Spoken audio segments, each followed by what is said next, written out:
E aí, a gente só vai dar uma recapitulada aqui sobre o que fala o terceiro mandamento, né? O que nos diz, então, esse terceiro mandamento?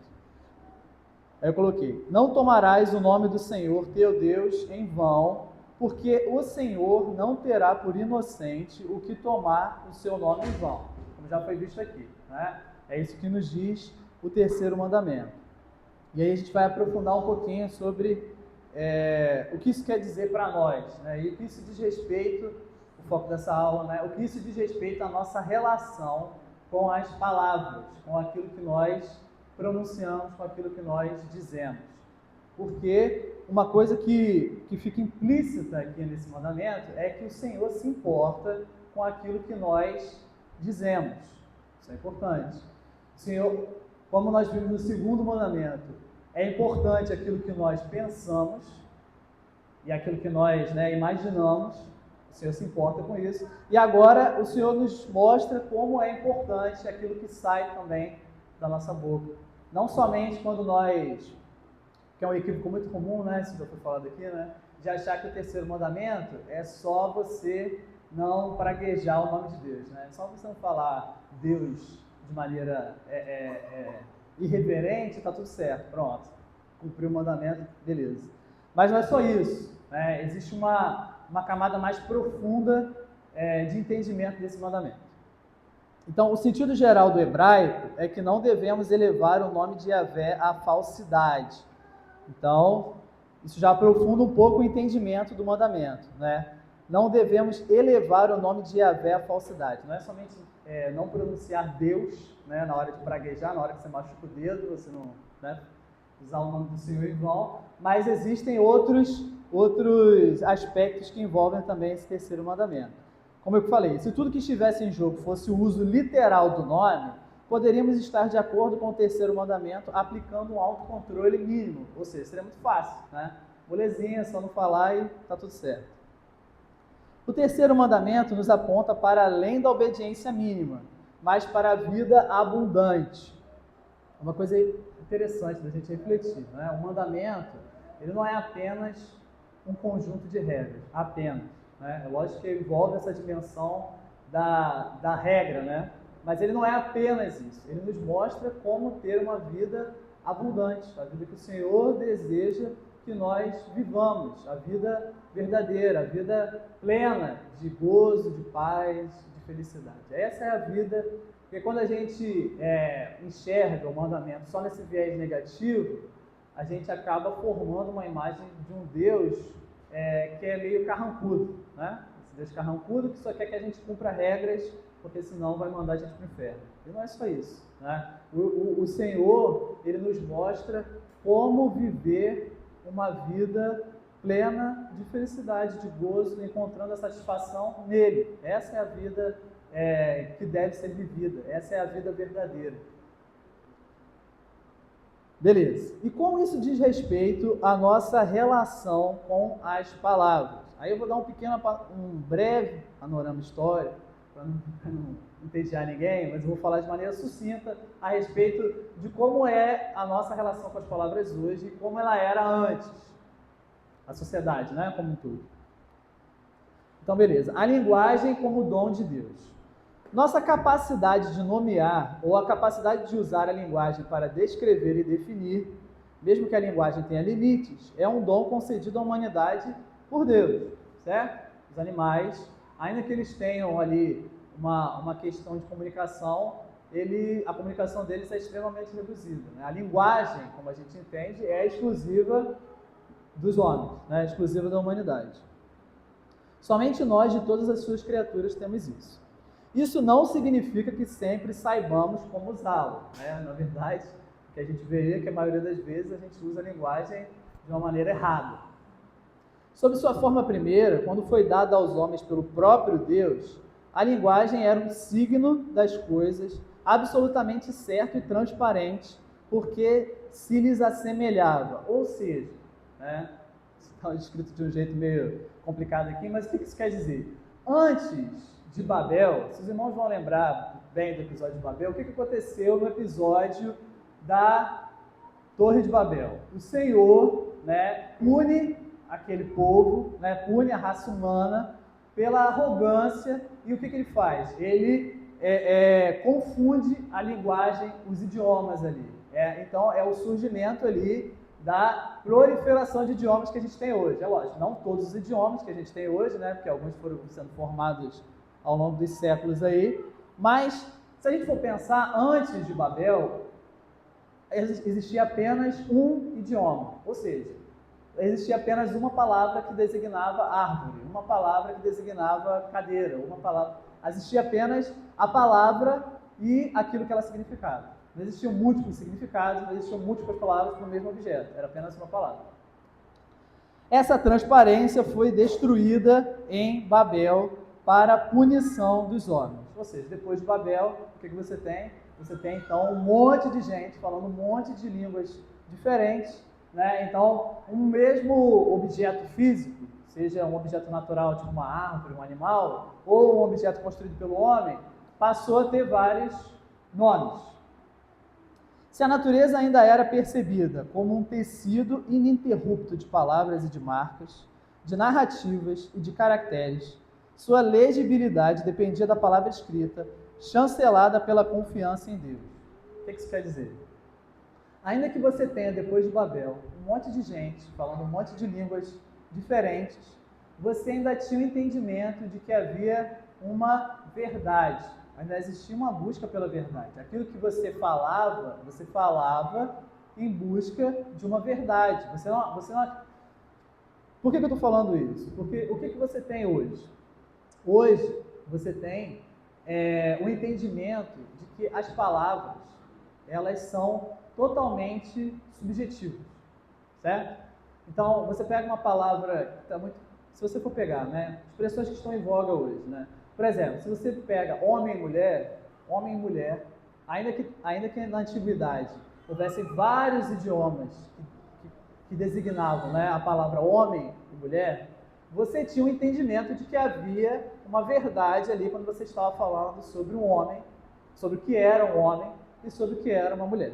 O que você tem hoje? Hoje, esses conceitos, eles são extremamente relativizados. E não só quando... É porque esse é um exemplo mais drástico, né, que está muito latente aí para todo mundo. Mas não só isso. Hoje você tem um entendimento muito sutil de que o discurso, aquilo que nós falamos, ele não diz respeito a uma verdade última. Ele diz respeito à verdade subjetiva de cada um, o que cada um entende como verdade para si. E aí você fala aquilo que você entende como verdade. Não há esse entendimento de que você, através daquilo que você fala, tem que se adequar a uma verdade transcendente, a uma verdade última. Mas sim de que você constrói, através daquilo que você fala também, a sua realidade. Deu para entender?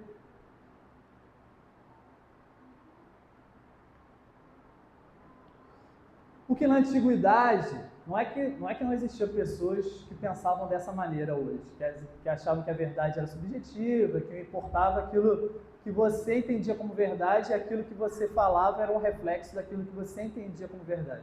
Existiam pessoas assim também. Mas hoje, o que está hegemônico em muitos países é essa mentalidade, coisa que na antiguidade não acontecia.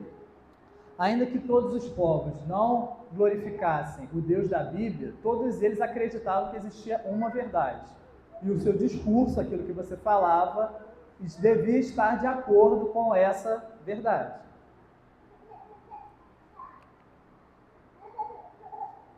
Eu adiantei, né? Eu botei aqui. A confiança na relação entre palavra e coisa foi abalada pelos acontecimentos que encerraram o período medieval. Na era moderna, o lugar da verdade deslocou-se outra vez. Para o homem moderno, escreveu Foucault. Foucault é um filósofo importante para essa mentalidade moderna, né? A palavra não revela mais que a verdade do sujeito. Foi o que eu falei. A palavra, aquilo que você fala, ela só tem importância para você, para aquilo que você entende como verdade, para a sua construção enquanto pessoa.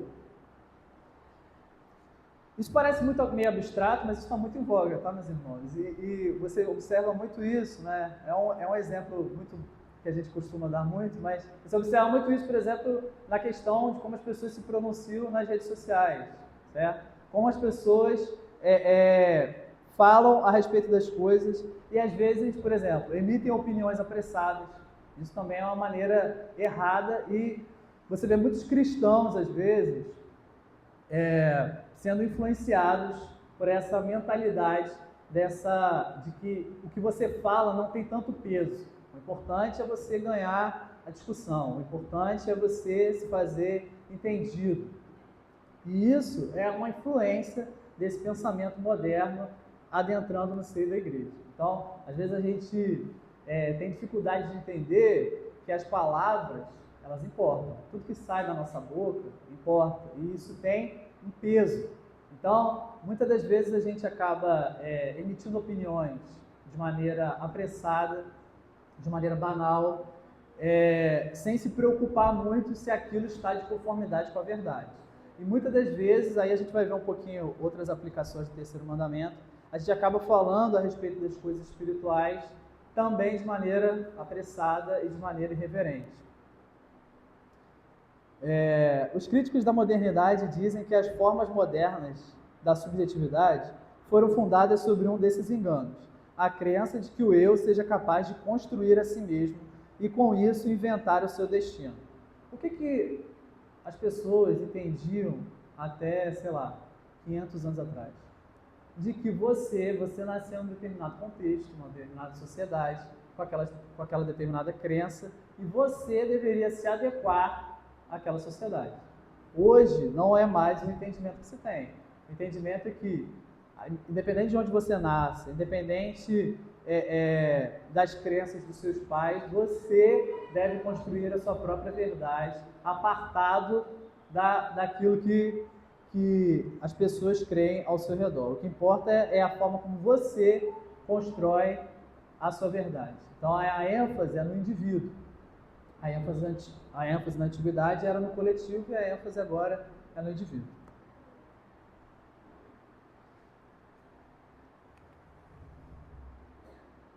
Um outro aspecto também da nossa relação com as palavras são os nomes, né?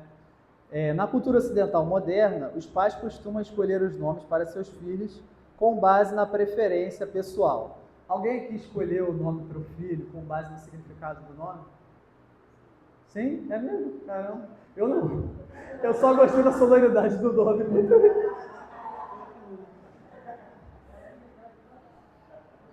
Que legal. Então vamos passar o slide então, esquece que eu falei. Mas a maioria das pessoas, incluindo eu mesmo, escolhem os nomes com base na preferência, com base na sonoridade do nome. Eu nem sei o que quer dizer Clarisa até hoje, mas enfim. A nomeação é apenas uma das funções da linguagem, que tem um papel importante, pois os significados dos nomes organizam e classificam as formas de perceber a realidade. Então, a maneira como nós nomeamos as coisas é a maneira como nós vamos organizar o mundo na nossa cabeça. A maneira como nós entendemos o mundo, ela é orientada também pela maneira como nós nomeamos as coisas. Então, o nome importa. E no Antigo Oriente Próximo, que é um ambiente ali do povo de Deus, no Antigo Testamento, a atribuição de um nome era profundamente significativa. Um nome carregava um sentido do caráter da pessoa, fosse bom ou ruim. E aí a gente tem uma série de exemplos bíblicos a respeito, que falam a respeito dos nomes, né? Por exemplo, o Senhor, em vários episódios, ele muda o nome de uma pessoa, simbolizando ali uma mudança de vida, uma mudança de caráter, né? Por exemplo, Jacó para Israel, Abrão para Abraão, Saulo para Paulo. Então você tem esses exemplos. Você tem tantos exemplos positivos de pessoas que são convertidas pelo Senhor e têm o seu nome modificado, quanto exemplos negativos também. Por exemplo, Daniel, o nome de Daniel, quando ele vai para o cativeiro, o nome dele lá é mudado. Por exemplo, Esther, no livro de Esther, você tem o tio de Esther, né? Mordecai. Mordecai é o nome já de um judeu que foi assimilado pelo povo persa, né? Porque Mordecai quer dizer Mardoqueu, né? É a raiz, é derivado do nome Mardoqueu, que era uma entidade persa.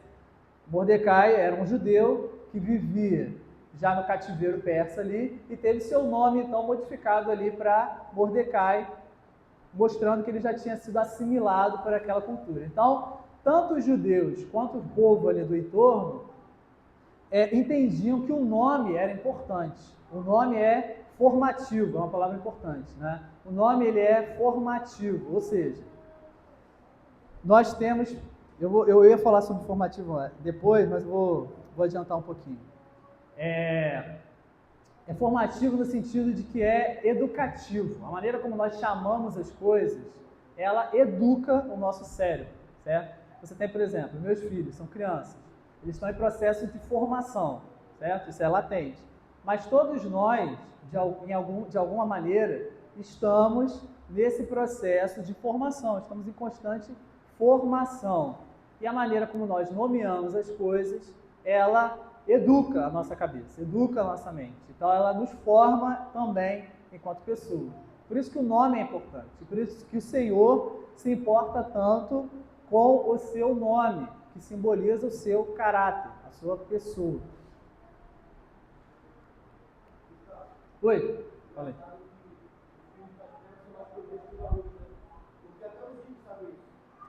Por exemplo, a gente historicamente tem a prática de se deitar por meio do sexo, sempre foi no Ocidente, depois da cristandade, o nome de sodomia, sempre foi. A partir do século XX, com a relativização, veio o termo homossexual. Que está ligado a vocês, não é algo moral, é algo apenas voltado à sexualidade. É isso que transmite. Sim. E agora, esse termo já está sendo dado, agora é como afetividade, ou seja, não é mais nem relacionado à sexualidade, porque a sexualidade pode ser algo muito pueril, muito carnal, está ligado à afeição. Afeto, Então o homem sente afeto pelo mesmo homem, a mulher sente afeto. Então, enquanto nós como igreja relativizamos, seguindo a cultura, né, os ícones são mais prudentes que a gente se sentir, e eles entendem muito bem essa questão da entendem a importância do nome, né? Uma coisa é quando você... exatamente, isso é um exemplo muito pertinente, né? Pode parecer bobeira essa questão dos nomes, mas como o irmão me falou, quando você chama de sodomita, isso na sua mente, ele tem um determinado significado. É formativo para você, a maneira como você vai chamando as coisas.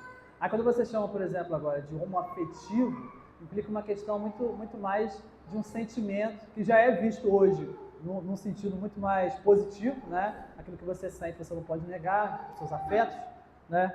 Então isso educa a nossa cabeça, a maneira como nós nomeamos as coisas. Eu coloquei aqui 3 outros aspectos que envolvem a maneira como nós nos relacionamos com as palavras e são maneiras em que nós acabamos por desonrar o nome do Senhor. O primeiro deles é a inconsistência. Muitas vezes replicamos uma maneira de se expressar que é ateísta. Fazemos isso quando não nos preocupamos com a verdade.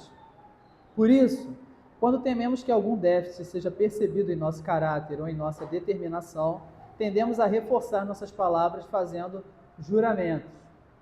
Hoje, é muito comum num tempo em que as pessoas não têm mais palavra no sentido de juramento, né, de correspondência com a verdade, é necessário então que se faça constantes juramentos, né, votos, mostrando que você está dizendo a verdade ali naquela situação específica. Você tem que apelar para um juramento, para algo maior, para mostrar que ali você está falando a verdade.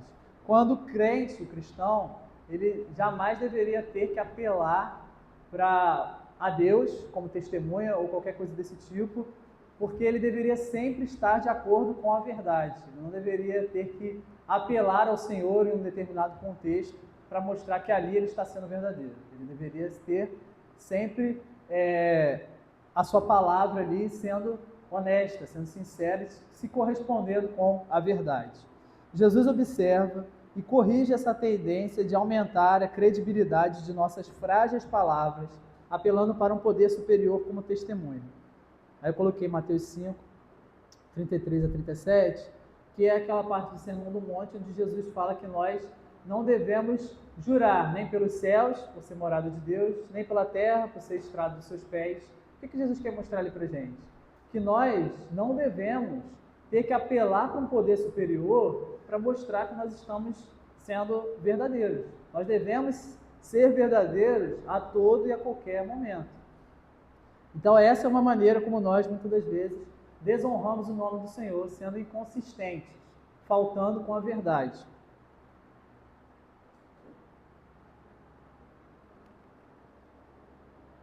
Um outro aspecto também é como nós acabamos por desonrar o nome do Senhor. Atribuição indevida. Fazemos nosso próprio plano e o executamos em nome de Deus, negociando com sua reputação, a fim de obter apoio para a direção que planejamos. Isso é muito comum, né?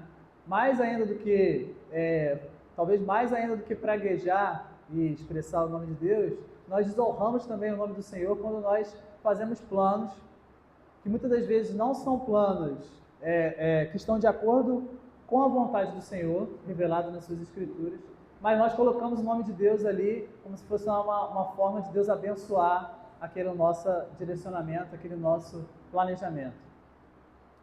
A história está repleta de exemplos em grande escala de cristãos que usam o nome de Deus e a Bíblia para justificar as suas próprias agendas.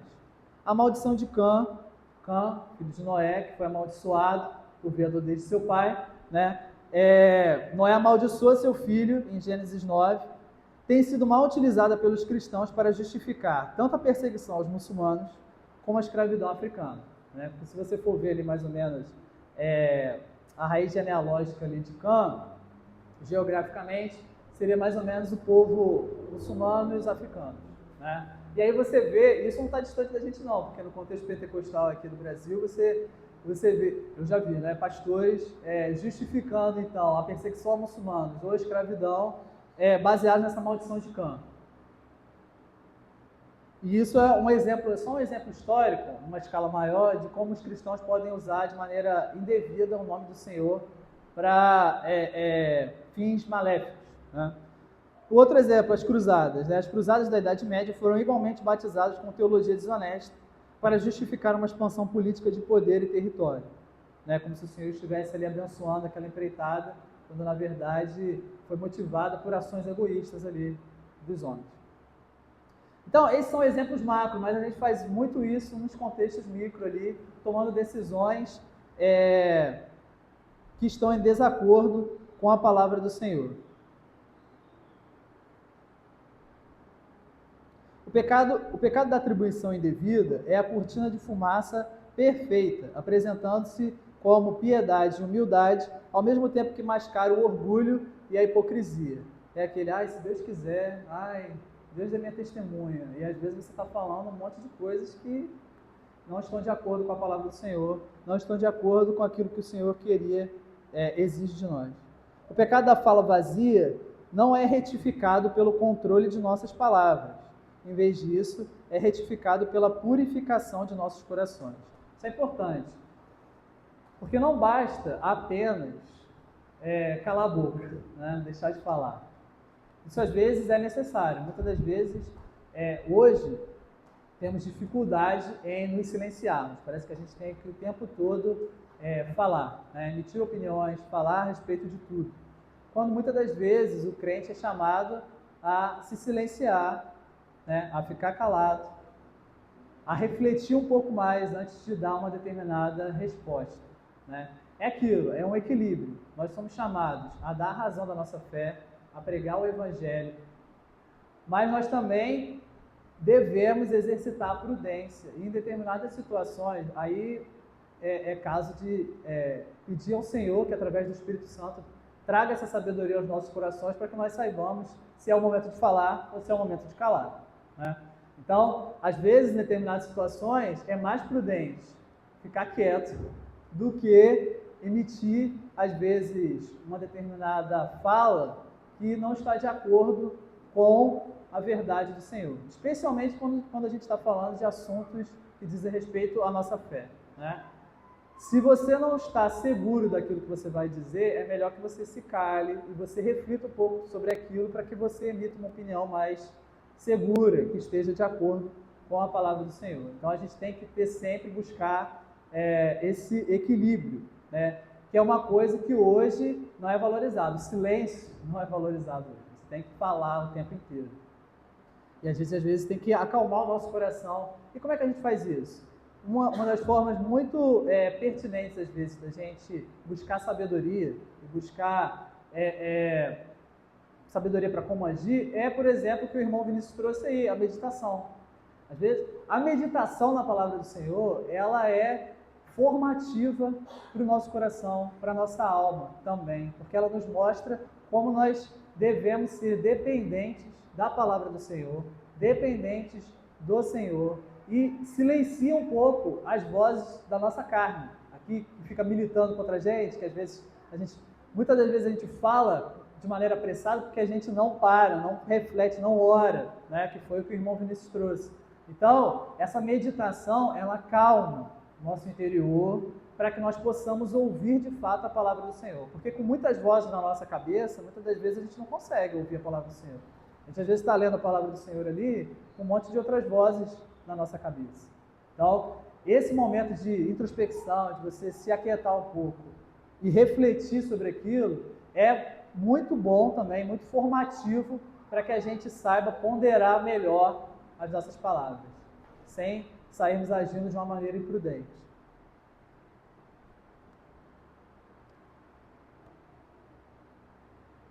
O arrependimento aplica a graça de Cristo à nossa tendência de usar palavras para encobrir o verdadeiro estado de nossos corações. Então, o silêncio é importante muitas das vezes, mas não é o suficiente. Não é só você simplesmente calar sua boca e ter o seu coração totalmente voltado para coisas carnais, né? O que nós devemos buscar, o remédio de fato é a purificação de nossos corações. E isso a gente não pode fazer, né? Isso é o Senhor que opera no nosso interior e faz essa obra. O terceiro e último aspecto aqui é a informalidade. Informalidade é muito comum hoje, né? Ao longo da história, sociedades das mais diversas possuíam seu conceito de autoridade. Atualmente, vemos que esse conceito tem adquirido um caráter cada vez mais negativo. Então, a autoridade hoje é sempre vista como algo negativo. Ela sempre acaba tendo esse viés negativo. Parece que a autoridade só serve para limitar a nossa liberdade. Como a sociedade hoje ela tem a liberdade como o fim máximo de todo indivíduo, né? Todo indivíduo ele deve buscar para si a liberdade. A autoridade ela é sempre vista então como esse mecanismo, esse agente externo que só serve para tolir a nossa liberdade. Vivemos em uma cultura cada vez mais informal em suas práticas sociais. Então, a cultura hoje, ela é cada vez mais voltada à informalidade. A gente vê isso também no ambiente da igreja. Um exemplo muito, muito claro, e aí os irmãos vão conseguir visualizar isso muito bem, é a maneira como nós nos referimos a Cristo. Porque a maneira como nós nos referimos a Cristo, né, eu não falo nem aqui na nossa congregação, mas a maneira como o povo, né, as igrejas hoje se referem a Cristo, é uma maneira muito informal. Parece que Jesus é o nosso amiguinho, é o nosso irmãozinho ali. Por quê? Porque a formalidade ela é vista também de uma maneira negativa. Então parece que se você se referir a Cristo como Senhor Jesus, o Senhor Jesus Cristo, parece que isso implica uma perda de proximidade. Parece que você tem que usar cada vez mais adjetivos mais informais para mostrar como você é próximo de Cristo. A gente vê muito isso nas igrejas, né? E a gente não pode perder de vista que Cristo é Deus. Então, se referir a Ele de maneira informal e de maneira irreverente também implica numa quebra do terceiro mandamento. E a gente vê isso muito latente hoje. Mais ainda do que quando nós nos referimos a Deus Pai, a quebra do terceiro mandamento é muito latente na maneira como as igrejas se referem a Cristo, de maneira totalmente irreverente. Parece que Cristo é o nosso amiguinho, sabe? Não podemos perder isso de vista. Um título formal de referência é assim porque é em certo sentido formativo. É aquela palavra que eu falei antes, né? A maneira como nós nos reportamos a alguém educa a nossa cabeça, educa a nossa mente, na maneira como nós enxergamos determinada... Isso diz respeito à maneira como nós enxergamos as pessoas, né, ao nosso entorno, e isso diz respeito na maneira como nós enxergamos ao Senhor, a Deus. Quando você se refere, por exemplo, né, um exemplo muito básico, né, quando você se refere a um juiz, você não vai se referir a ele como você, ou como você se refere a ele como Vossa Excelência. Isso é importante por quê? Porque educa a nossa cabeça, educa a nossa mente na maneira como nós enxergamos aquela pessoa. Então, por que a gente vai se referir, por exemplo, a Cristo de uma maneira totalmente reverente e formal? Isso vai, às vezes, implicar na maneira como nós o enxergamos. E, às vezes, implica em que nós enxerguemos a ele de uma maneira errada. É uma diminuição da pessoa de Cristo.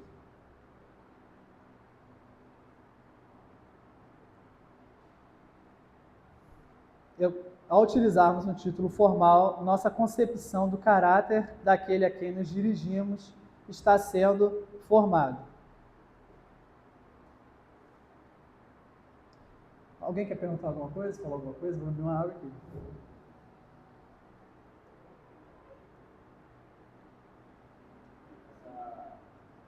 Essa informalidade é muito comum. Eu vejo que na nossa sociedade brasileira, isso é pior. Estava vendo um vídeo um dia desses de um francês, não comediante ele, ou alguma coisa. Ele estava falando que ele estava no banco aqui no Brasil, ele achou muito estranho como as pessoas se referiam ao gerente do banco, né? Ele ficava olhando assim, sabe, esse cara é gerente mesmo?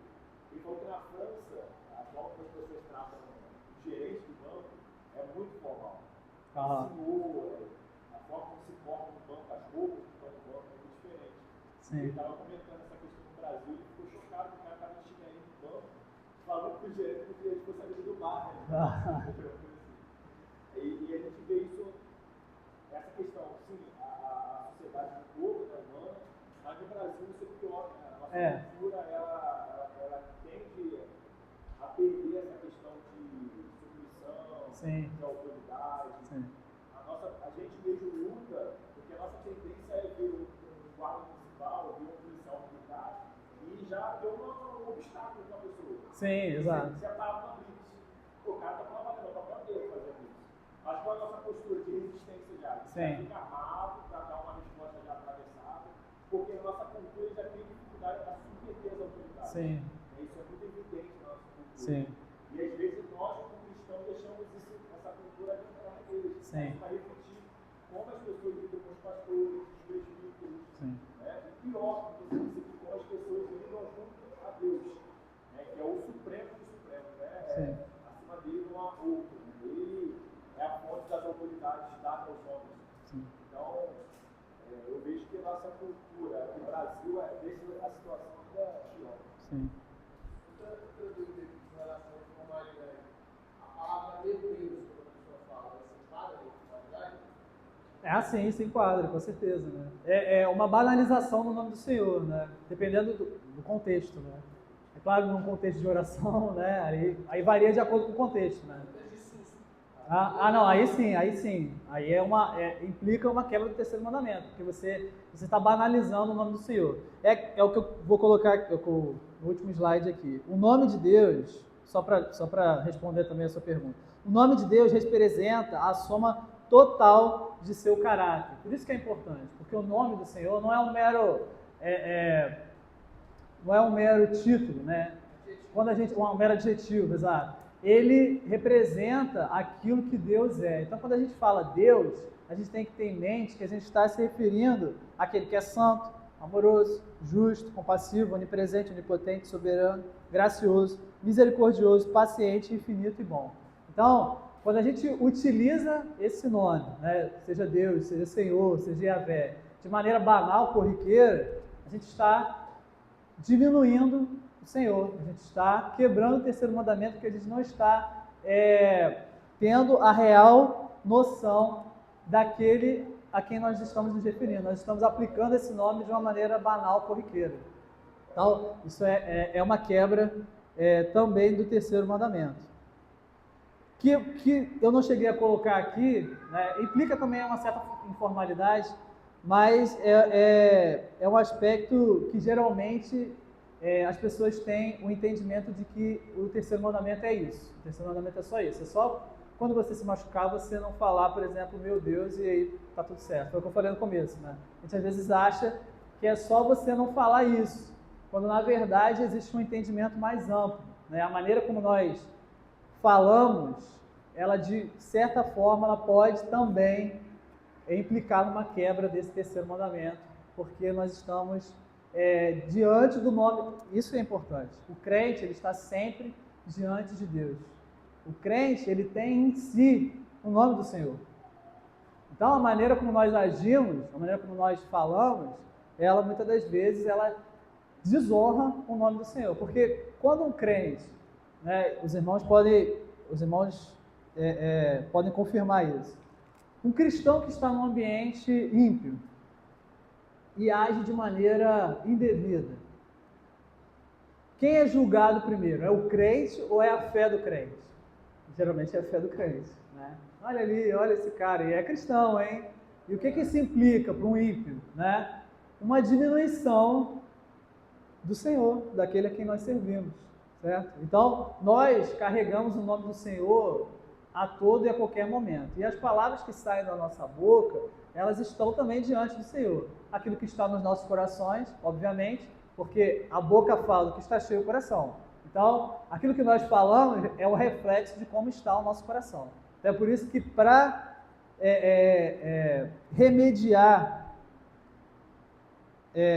uma boca que às vezes fala muitas coisas erradas, imprudentes ou desonestas, não basta apenas mandar que essa pessoa cale a sua boca, se silencie. Ela deve buscar a pureza do coração.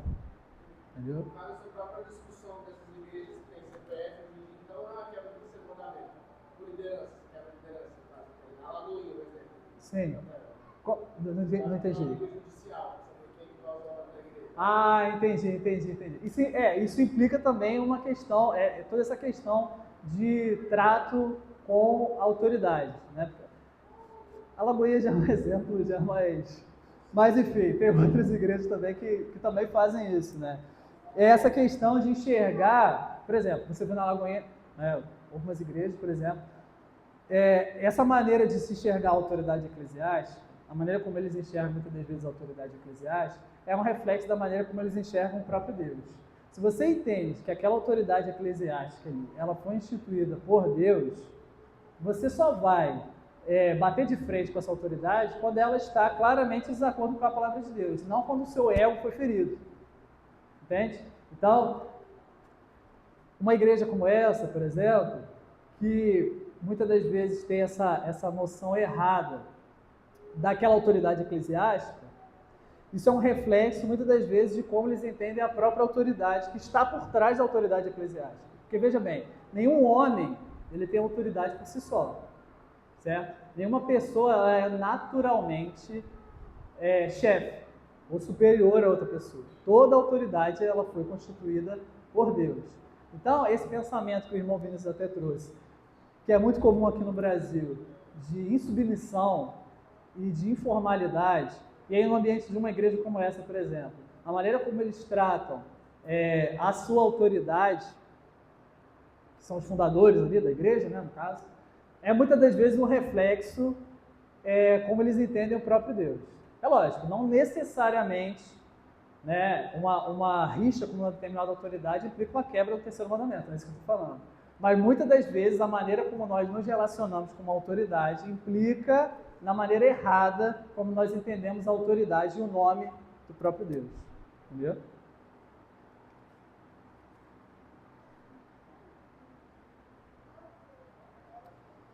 Finalizando aqui, meus irmãos, quando o nome de Deus é santificado em nossos lábios e em nosso viver, nós o refletimos corretamente para um mundo profano. Brilhamos como estrelas em meio a uma geração corrupta. E quem sabe alguém será atraído por essa luz? Não há salvação por nenhum outro nome. Viva como quem é marcado por ele, desde que todos os outros nomes sejam esquecidos e que este perdure. Deixe todos os outros nomes afundarem na escuridão e este brilhar como o sol do meio-dia. É um trecho bonito, né? Para que nós tenhamos em mente como é importante toda essa questão que envolve o nome do Senhor. Porque é o nome do Senhor que perdurará para sempre. Nós estamos aqui, né?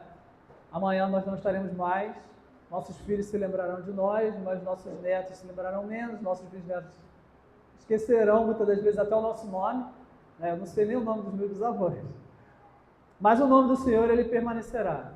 Então é isso que nós devemos ter em mente. Por isso é importante toda essa questão que envolve o terceiro mandamento. É muito mais do que um mero não praguejar falando o nome do Senhor, mas ter na nossa mente que nós estamos sendo portadores do nome de Deus, onde quer que nós estejamos. E a maneira como nós agimos, como nós falamos, ela implica em uma glorificação do nome do Senhor, ou implica que um descrente, ele pragueje contra Deus, ele se distancie ainda mais do Evangelho. Então, isso é importante a gente ter em mente quando nós saímos daqui, né, durante a nossa semana, a maneira como nós agimos, ela importa.